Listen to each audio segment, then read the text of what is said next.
మీరు ఒప్పుకున్నా ఒప్పుకోకపోయినా, నమ్మినా నమ్మకపోయినా, మీ ఇంట్లోకి ఇప్పటికే అబ్దుల్ అనే వ్యక్తి ప్రవేశించాడు. గమనించండి. ఇప్పుడు అబ్దుల్ అంటే కేవలం బాంబులు తయారు చేయటం కాదు, టైర్లు పంక్చర్ చేయటం మాత్రమే కాదు, పూలు పళ్ళు అమ్మటం మాత్రమే కాదు. ఇప్పుడు అబ్దుల్ చాలా స్మార్ట్ అయ్యాడు. అతడు మెహందీ పెడుతున్నాడు, టాటూ వేస్తున్నాడు, బ్యూటీ పార్లర్ కూడా తెరిచాడు, మేకప్ కూడా చేస్తున్నాడు, మీ కుమార్తె నాడిని కూడా బిగుస్తున్నాడు. ఒక్కసారి ఆలోచించండి. మీరు పెళ్లిలలో దక్షిణ బాగా తీసుకుంటారని పండితులను అన్నేసి మాటలంటారే, అదే పండితులు మీ ఇంటి మహిళలకి స్వయంగా తిలకం కూడా పెట్టరు, వరుడి చేత మాత్రమే పెట్టిస్తారు. ఎందుకని? అది వరుడి సొత్తు కాబట్టి, మన ధర్మశాస్త్రం అందుకు ఒప్పుకోదు కాబట్టి. అలాంటిది ఈ రోజుల్లో ప్రతి పెళ్లిలో ఆడపిల్లలకి చీర కట్టించడం కోసం బయట వ్యక్తుల్ని అద్దెకు తెచ్చుకుంటున్నారు. వధువుని ఇంటికి కాకుండా నేరుగా పార్లర్ కి పిలుచుకుంటున్నారు. ఇప్పుడు ఏ శుభకార్యమైనా సరే చీర కట్టడం నుంచి మెహందీ, సెలూను, టాటూ వరకు అన్ని పురుషులే చేస్తున్నారు. ఆ పురుషులు ఎవరో మీకు తెలుసా? వాడే అబ్దుల్. ఇదే పెద్ద సమస్య.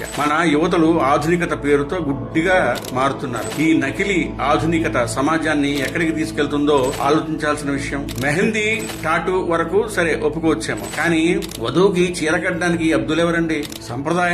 సంప్రదాయ కుటుంబాల్లో కూడా ఇలాంటి వారిని ఎందుకు అనుమతిస్తున్నారు? మహాభారతం జరిగిన ఈ దేశంలో ఈ రోజు మహిళలు పరాయి పురుషుల ముందే చీర విప్పే స్థితికి వచ్చారు. ఇది నిజం కాదా? ఒప్పుకొని తీరవలసిన సత్యం కాదా? ఈ రోజు మహిళలు జిమ్లలో మాత్రమే కాదు, ఇళ్లలో కూడా ఆర్టిస్టుల పేరుతో, డిజైనర్ల పేరుతో, టాటూ పేర్లతో పరాయి పురుషులకి చోటిస్తున్నారు. దీన్ని ఆధునికత అంటారా? మన విలువలు, మన సంస్కారం, మన సంస్కృతి ఏమైపోయినట్టు? చచ్చిపోయిందా? నేను ఒక ప్రశ్న అడుగుతున్నాను. మీ తల్లిదండ్రులు ఎక్కడికి పోయారు? మీ అత్తమామలు ఎక్కడికి పోయారు? వెళ్లి వాళ్ళకి చెప్పండి, మీ కుమార్తెల్ని మీరు సిద్ధం చేయండి అని.